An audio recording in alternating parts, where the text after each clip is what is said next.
ತಮಿಳುನಾಡಲ್ಲಿ ಆಗಿರುವಂಥ ಬೆಳವಣಿಗೆ. ನಮ್ಮಲ್ಲಿ ಒಂದು ಮಾತಿದೆ, ಚುನಾವಣೆಯ ಭರವಸೆಗಳು, ಚುನಾವಣೆಯ ಪ್ರಣಾಳಿಕೆಗಳು ಕೇವಲ ಚುನಾವಣೆಗೆ ಮಾತ್ರ ಸೀಮಿತ. ಚುನಾವಣೆಯ ನಂತರ ಯಾವ ಮುಖ್ಯಮಂತ್ರಿಗಳು ಸಚಿವರು ಅದ್ರ ಬಗ್ಗೆ ಮಾತನಾಡಲ್ಲ ಅಂತ ಅನೇಕ ರಾಜಕೀಯ ಪಕ್ಷಗಳು ಹೇಳ್ತಾರೆ. ನಾವು 160 ಭರವಸೆ ಕೊಟ್ಟಿದ್ದೀವಿ, 120 ಈಡೇರಿಸಿದ್ದೀವಿ, 150 ಕೊಟ್ಟಿದ್ದೀವಿ, 140 ಈಡೇರಿಸಿದ್ದೀವಿ ಅಂತ. ಬಟ್ ವಾಸ್ತವವಾಗಿ ಅದು ಭಾರಿ ಕಡಿಮೆ ಇರುತ್ತೆ ಅಂತ. ಬಟ್ ಇದರ ತದ್ವಿರುದ್ಧವಾಗಿ ಮೊಟ್ಟ ಮೊದಲ ಬಾರಿಗೆ ಅಧಿಕಾರಕ್ಕೆ ಬಂದಿರುವಂಥ ತಮಿಳುನಾಡಿನ ಮುಖ್ಯಮಂತ್ರಿ ವಿಜಯ್ ಅವರ ಪಾರ್ಟಿ ಅವುಗಳನ್ನು ಈಡೇರಿಸುವ ಹಂತಕ್ಕೆ ಹೋಗ್ತಾ ಇದೆ. ಅಂದರೆ ಪೂರ್ತಿಯಾಗಿ ಈಡೇರಿಸಿದ್ದಾರೆ ಅಂತಲ್ಲ, ಕೆಲವೊಂದಿಷ್ಟು ಯಾವ ಭರವಸೆಗಳನ್ನು ಅವರು ಕೊಟ್ಟಿದ್ರೋ ಆ ಎಲ್ಲ ಭರವಸೆಗಳನ್ನು ಈಡೇರಿಸುವ ಪ್ರಯತ್ನವನ್ನು ಮಾಡಿದೆ. ಅದರ ಭಾಗವಾಗಿ ವಿಧಾನಸಭೆಯಲ್ಲಿ ಇವುಗಳೆಲ್ಲವನ್ನು ಘೋಷಣೆ ಮಾಡುವ ಹಂತಕ್ಕೆ ವಿಜಯ್ ಅವರು ಬಂದಿದ್ದಾರೆ. ಅದು ಕುಟುಂಬಕ್ಕೆ ಸಿಲಿಂಡರ್ ಕೊಡೋದು, ಮಹಿಳೆಯರಿಗೆ ಉಚಿತ ಪ್ರಯಾಣ, ಅದಾದ ನಂತರ ಒಂದು ಏರ್ಪೋರ್ಟ್ ವಿವಾದ ಎಲ್ಲ ಆಗಿತ್ತಲ್ಲಿ, ಭೂಮಿ ಹೋಗುತ್ತೆ ಅಂತ ರೈತರು 1,000ಕ್ಕೂ ಅಧಿಕ ದಿನಗಳ ನಂತರ ಪ್ರತಿಭಟನೆ ಮಾಡುವ ಪ್ರಯತ್ನವನ್ನು ಮಾಡಿದ್ರು. ಅದನ್ನು ವಾಪಸ್ ತೆಗೆದುಕೊಳ್ಳುವ ಹಂತಕ್ಕೆ ಹೋಗ್ತಾ ಇದ್ದಾರೆ. ಹಾಗಾದರೆ ಯಾವ್ಯಾವ ಯೋಜನೆಗೆ ವಿಜಯ್ ಅವರು ಚಾಲನೆ ಕೊಟ್ಟರು, ಏನೇನಾಯಿತು ಬೆಳವಣಿಗೆ, ಎಲ್ಲದರ ಬಗ್ಗೆ 4ನೇ ಸ್ಟೋರಿಯಲ್ಲಿ ನೋಡ್ತಾ ಹೋಗೋಣ. ತಮಿಳುನಾಡಲ್ಲಿ ವಿಜಯ್ ವೆಟ್ರಿ ಕ್ರಾಂತಿ. ಟಿವಿಕೆ ಮೊಟ್ಟ ಮೊದಲ ಬಾರಿಗೆ ಅಧಿಕಾರಕ್ಕೆ ಬಂತು. ಅವರೆಲ್ಲ ಪ್ರಣಾಳಿಕೆ ಕೊಡುವಂಥ ಸಮಯದಲ್ಲಿ ಯಾರನ್ನ ಗುರಿಯಾಗಿಸಿಕೊಂಡು ಪ್ರಣಾಳಿಕೆ ಕೊಟ್ಟಿದ್ರು? ಒಂದು ಯುವಕರು, ವಿದ್ಯಾರ್ಥಿಗಳು ಮತ್ತು ಮಹಿಳೆಯರು. ಇವರೆಲ್ಲರನ್ನ ಗುರಿಯಾಗಿಸಿಕೊಂಡು ತಮ್ಮ ಪ್ರಣಾಳಿಕೆಯನ್ನು ಟಿವಿಕೆ ರೂಪಿಸಿತ್ತು. ಅದರ ಭಾಗವಾಗಿ ಯುವಕರು ಓಟ್ ಹಾಕಿದ್ರು, ಮಹಿಳೆಯರು ಓಟ್ ಹಾಕಿದ್ರು, ವಿದ್ಯಾರ್ಥಿಗಳು ಕೂಡ 18 ವರ್ಷ ಮೇಲ್ಪಟ್ಟ ಎಲ್ಲರೂ ಕೂಡ ಓಟ್ ಹಾಕುವ ಪ್ರಯತ್ನವನ್ನು ಮಾಡಿದರು. ಇದರ ಭಾಗವಾಗಿ ಟಿವಿಕೆ ಅಧಿಕಾರಕ್ಕೆ ಬಂತು. ಇದೀಗ ತಮಿಳುನಾಡು ಜನತೆಗೆ ಸಿಎಂ ಜೋಸೆಫ್ ವಿಜಯ್ ಭರ್ಜರಿ ಕೊಡುಗೆ ಕೊಟ್ಟಿದ್ದಾರೆ. 3 LPG ಸಿಲಿಂಡರ್ಗಳು, ಮಹಿಳೆಯರಿಗೆ, ತೃತೀಯ ಲಿಂಗಿಗಳಿಗೆ ಬಸ್ಗಳಲ್ಲಿ ಅನ್ಲಿಮಿಟೆಡ್ ಫ್ರೀ ಪ್ರಯಾಣ ಇದೆ. ರೈತರ ಭೂಮಿ ಉಳಿಸುವುದಕ್ಕೆ ಫರಂದೂರು ವಿಮಾನ ನಿಲ್ದಾಣ ಯೋಜನೆಯನ್ನು ರದ್ದುಗೊಳಿಸ್ತೀನಿ ಅಂತ ವಿಜಯ್ ಅವರು ಒಂದು ಭರವಸೆಯನ್ನು ಕೊಟ್ಟಿದ್ದಾರೆ. ಇದು ಬೆಳವಣಿಗೆ ಆಗಿರೋದು. ನಾನು ಆವಾಗಲೇ ಹೇಳಿದೆ, ರೈತರು, ಯುವಕರು, ಮಹಿಳೆಯರು, ವಿದ್ಯಾರ್ಥಿಗಳನ್ನು ಗುರಿಯಾಗಿಸಿಕೊಂಡೆಲ್ಲ ಪ್ರಣಾಳಿಕೆಲ್ಲ ಬಿಡುಗಡೆ ಮಾಡಿದ್ರು. ಮಾಸಿಕ ಭತ್ಯೆ 2,500 ರೂಪಾಯಿ ಹಣವನ್ನು ಕೊಡ್ತೀವಿ, ಆರ್ಥಿಕ ಸಹಾಯ ಅಂತ ಹೇಳಿದ್ರು. ಉಚಿತವಾಗಿ ವರ್ಷಕ್ಕೆ 6 ಸಿಲಿಂಡರ್ ಕೊಡ್ತೀವಿ ಅಂತ ಹೇಳಿದ್ರು. ಇದೀಗ 3 ಸಿಲಿಂಡರ್ಗೆ ಸದ್ಯಕ್ಕೆ ಒಪ್ಪಿಗೆಯನ್ನು ಕೊಟ್ಟಿದ್ದಾರೆ.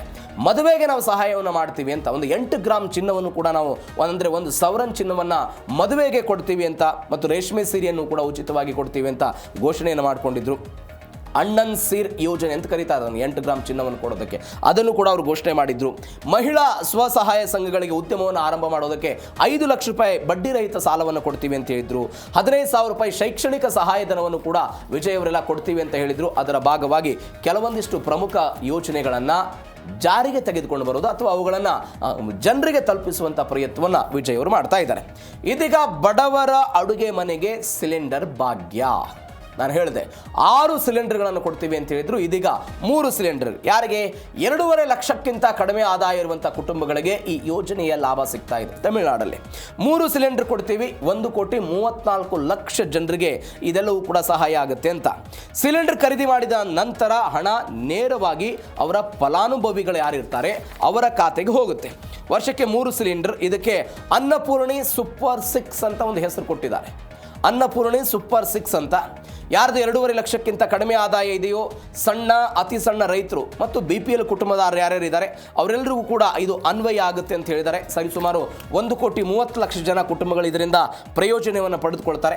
ಮೊದಲು ನಾವು ಸಿಲಿಂಡರ್ ಖರೀದಿ ಮಾಡಬೇಕು, ಹಣವನ್ನು ಕೊಟ್ಟು ಖರೀದಿ ಮಾಡಿದ ನಂತರ ಆ ಸಿಲಿಂಡರ್ ಸಂಪೂರ್ಣ ವೆಚ್ಚ ಏನಿರುತ್ತೆ ಅದನ್ನು ಸರ್ಕಾರ ನೇರವಾಗಿ ಅವರ ಬ್ಯಾಂಕ್ ಖಾತೆಗಳಿಗೆ ಹಾಕುತ್ತೆ ಅಂತ ಅವರೆಲ್ಲ ಹೇಳಿದ್ದಾರೆ. ಇದು 2027ರ ಪೊಂಗಲ್ ಅಂದರೆ ನಾವು ಸಂಕ್ರಮಣ ಅಂತ ನಾವೇನು ಕರಿತೀವಿ ಆ ಹಬ್ಬದ ದಿನ ಅಧಿಕೃತವಾಗಿ ಜಾರಿಗೆ ಬರುತ್ತೆ ಅಂತ ಅವರೆಲ್ಲ ಹೇಳಿದ್ದಾರೆ. ಪ್ರತಿ ವರ್ಷ ತಮಿಳುನಾಡು ಸರ್ಕಾರ ಇದಕ್ಕಾಗಿ ಒಂದು 4,000 ಕೋಟಿ ರೂಪಾಯಿ ಹಣವನ್ನು ವೆಚ್ಚ ಮಾಡುತ್ತೆ ಅಂತ. ಈ 4,000 ಕೋಟಿ ರೂಪಾಯಿ ವೆಚ್ಚದಲ್ಲಿ 1,30,00,000 ಜನರಿಗೆ ಉಚಿತವಾಗಿ ವರ್ಷಕ್ಕೆ 3 ಸಿಲಿಂಡರ್ಗಳನ್ನು ಕೊಡ್ತೀವಿ ಅಂತ ವಿಜಯ್ ಅವರಿಗೆಲ್ಲ ಹೇಳಿರೋದು. ಇದು ಒಂದು. ಮತ್ತೊಂದು ಬೆಳವಣಿಗೆ, ಮಹಿಳೆಯರಿಗೆ ವೆಟ್ರಿ ಪಯಣದ ಬಂಪರ್ ಆಫರ್. ನಮ್ಮಲ್ಲಿ ಶಕ್ತಿ ಯೋಜನೆ ಇದೆ. ಏನು ಶಕ್ತಿ ಯೋಜನೆ? ಮಹಿಳೆಯರಿಗೆ ಉಚಿತವಾಗಿ ಓಡಾಡೋದಕ್ಕೆ. ಒನ್ಸ್ ಅಗೇನ್ ಅದೇ ರೀತಿ ಅಕ್ಟೋಬರ್ 2ನೇ ತಾರೀಕಿಗೆ ಮಹಾತ್ಮ ಗಾಂಧೀಜಿಯವರ ಜಯಂತಿ ಇದೆ. ಅವತ್ತು ವೆಟ್ರಿ ಪಯಣಂ ಎನ್ನುವಂಥ ಈ ಯೋಜನೆ ಅಂದರೆ ಮಹಿಳೆಯರು ಬಸ್ಗಳಲ್ಲಿ ಉಚಿತವಾಗಿ ಓಡಾಡುವಂಥ ಈ ಯೋಜನೆ ಏನಿದೆ ಅದು ಸಂಪೂರ್ಣವಾಗಿ ಜಾರಿಗೆ ಬರ್ತಾ ಇದೆ. ಎಕ್ಸ್ಪ್ರೆಸ್ ಮತ್ತು ಡಿಲಕ್ಸ್ ಬಸ್ಗಳಲ್ಲೂ ಕೂಡ ಮಹಿಳೆಯರಿಗೆ ಉಚಿತ ಪ್ರಯಾಣ. ಹಿಂದೆ ತಮಿಳುನಾಡಲ್ಲಿ ಮಹಿಳೆಯರಿಗೆ ಉಚಿತ ಪ್ರಯಾಣ ಇತ್ತು, ಆದರೆ ಕೆಲವೊಂದಿಷ್ಟು ರೂಲ್ಸ್ ಆ್ಯಂಡ್ ರೆಗ್ಯುಲೇಷನ್ಸ್ ಇತ್ತು. ಕೇವಲ 40 ಕಿಲೋಮೀಟರ್ ವ್ಯಾಪ್ತಿಯಲ್ಲಿ ಮಾತ್ರ ಉಚಿತ ಪ್ರಯಾಣ ಇತ್ತು. ಅದನ್ನು ಇದೀಗ ಅನ್ಲಿಮಿಟೆಡ್ ಮಾಡಿದ್ದಾರೆ. ಅನ್ಲಿಮಿಟೆಡ್. ರಾಜ್ಯದ ಯಾವುದೇ ಮೂಲೆಗಳು ಕೂಡ ನೀವು ತೆರಳು, ಅದು ಗುಡ್ಡಗಾಡು ಪ್ರದೇಶಕ್ಕೆ ಹೋಗ್ತಿರೋ, ಕರಾವಳಿಗೆ, ಈ ಕರ್ನಾಟಕದಲ್ಲಿ ಯಾವುದೇ ಪ್ರದೇಶಕ್ಕೆ ನೀವು ಹೋದರೂ ಕೂಡ ಅದೊಂದು ಫ್ರೀ ಇದೆ. ಅದೇ ರೀತಿಯಾಗಿ ಅವರು ತೆಗೆದುಕೊಂಡು ಬರ್ತಾ ಇದ್ದಾರೆ. ಕೇವಲ ಸಾಮಾನ್ಯ ಬಸ್ಗಳಿಗೆ ಮಾತ್ರ ಇತ್ತು, ಈಗ ಅದನ್ನು ಎಕ್ಸ್ಪ್ರೆಸ್ ಬಸ್ಗಳು, ಡಿಲಕ್ಸ್ ಬಸ್ಗಳು, LSS ಬಸ್ಗಳು, ಈ 3 ಬಸ್ಗಳಿಗೂ ಕೂಡ ತೆಗೆದುಕೊಂಡು ಹೋಗ್ತಾ ಇದ್ದಾರೆ. ನಮ್ಮಲ್ಲಿ ಕೇವಲ ಸಾಮಾನ್ಯ ಸಾರಿಗೆಗೆ ಮಾತ್ರ ಮಹಿಳೆಯರಿಗೆ ಅವಕಾಶ ಇದೆ.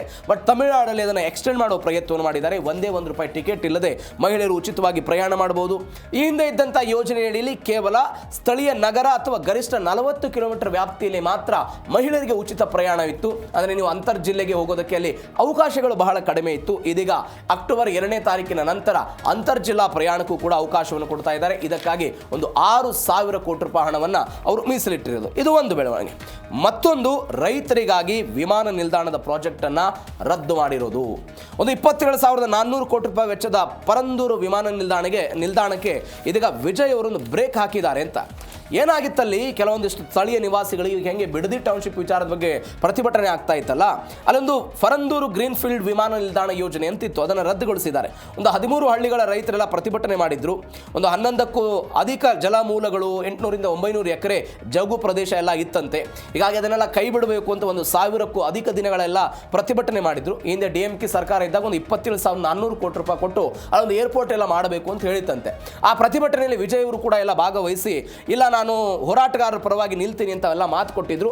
ಅದರ ಭಾಗವಾಗಿ ಇದೀಗ ಈ ವಿಮಾನ ನಿಲ್ದಾಣ ಪ್ರಾಜೆಕ್ಟ್ ಅನ್ನ ರದ್ದು ಮಾಡೋ ಪ್ರಯತ್ನಕ್ಕೆ ಬಂದಿದ್ದಾರೆ, ರದ್ದುಗೊಳಿಸ್ತಾ ಇದ್ದಾರೆ. ಅಂದರೆ ಕೇಂದ್ರ ವಿಮಾನಯಾನ ಇಲಾಖೆಯು ಕೂಡ ಹೇಳಿತ್ತಂತೆ, ಅಲ್ಲಿ ಜೌಗು ಪ್ರದೇಶ ಇದೆ, ಹೀಗಾಗಿ ವಿಮಾನ ಲ್ಯಾಂಡಿಂಗ್ ಆಗೋದಕ್ಕೆಲ್ಲ ಸಾಧ್ಯ ಇಲ್ಲ, ಹೀಗಾಗಿ ಅಲ್ಲಿ ಬೇಡ ಅಂತೆಲ್ಲ ಹೇಳಿತ್ತಂತೆ. ಅದರ ಭಾಗವಾಗಿ ವಿಜಯ್ ಅವರು ಇದೀಗ ಈ ನಿರ್ಧಾರವನ್ನು ತೆಗೆದುಕೊಂಡಿರೋದು. ಆ ಮುಖಾಂತರ ರೈತರ ಜೊತೆಗಿದ್ದನ್ನು ನೋಡ್ತಾ ಇದ್ದೀವಿ. ಅಂದರೆ ಯಾವ ರೈತರು ಪ್ರತಿಭಟನೆ ಮಾಡ್ತಾ ಇದ್ರು, ಅಂದರೆ ಸಿಕ್ಕಾಪಟ್ಟೆ ಜಲಮೂಲಗಳಿತ್ತು, ನೀರಿತ್ತು, ಒಂದು ಸಮೃದ್ಧವಾದಂತಹ ಭೂಮಿ ಇತ್ತು. ಈ ಕಾರಣಕ್ಕಾಗಿ ಎಲ್ಲ ಪ್ರತಿಭಟನೆ ಮಾಡ್ತಾ ಇದ್ರು. ಅನೇಕ ಕುಟುಂಬಗಳೆಲ್ಲ ಡಿಪೆಂಡೆನ್ಸಿ ಇತ್ತು. ಆ ಕುಟುಂಬದ ಕಾರಣಕ್ಕಾಗಿ ಇದನ್ನು ವಾಪಸ್ ತೆಗೆದುಕೊಂಡಿದ್ದೀವಿ ಅಂತ ಇದೀಗ ವಿಜಯ್ ಅವರು ಹೇಳಿರೋದು.